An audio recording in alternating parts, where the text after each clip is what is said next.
Ой, құлыным, қайдан келдің өркөнің өсін? Міне апаң ауылдан саған шашу әкелді. Қайдан келдің балам? Мен балабақшадан келдім. Ау, балабақшада не істеп жатсыңдар? Ау. Айзеренің балабақшасында бүгін анам, әжем және мен деген сайыс оған дайындық жасайық. Ой, жақсы, балабақшада не үйретті балам? Тауық сағы есті. Ал айта ғой қандай? Апам менің ауылдан бауырсақ жасамай келді.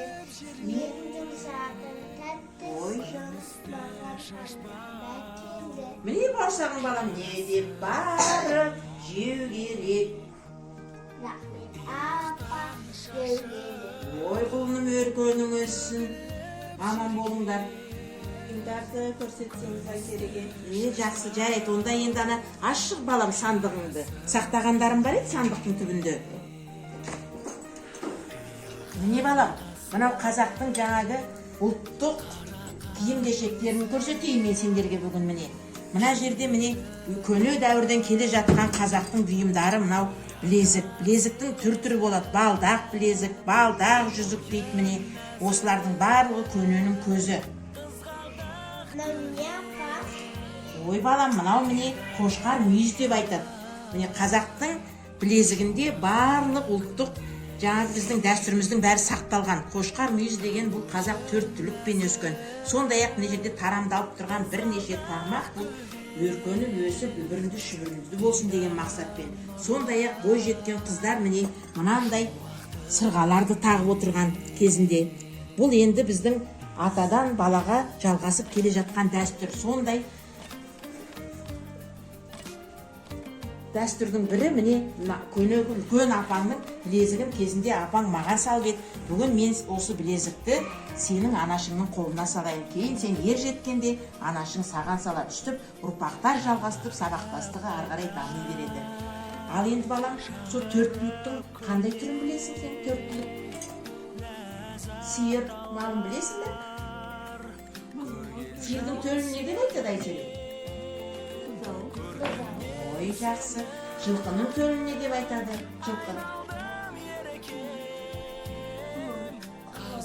Ой, жақсы. Түйе малын білесің бе? Түйенің төлін не деп айтады? Ой, жақсы. Ал қойдың төлін не деп айтады? Ой, молодец, жақсы. Ой, өркөнің өссін. Міне, мен бүгін әдейі арнап атаңа мынандай қамшы өргізіп әкеп едім.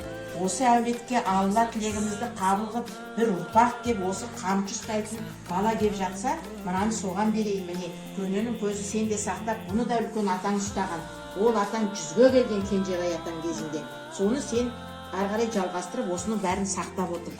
Сондай-ақ міне, балаң кезінде міне киетін сен мына киімді көріп отырсың. Мынау міне бой жетіп, жаңағы қыз бала болып тұрмысқа шығар кезде осындай сәукелені киесің сен балам. Одан кейін міне мына сияқты бас киімді киесің.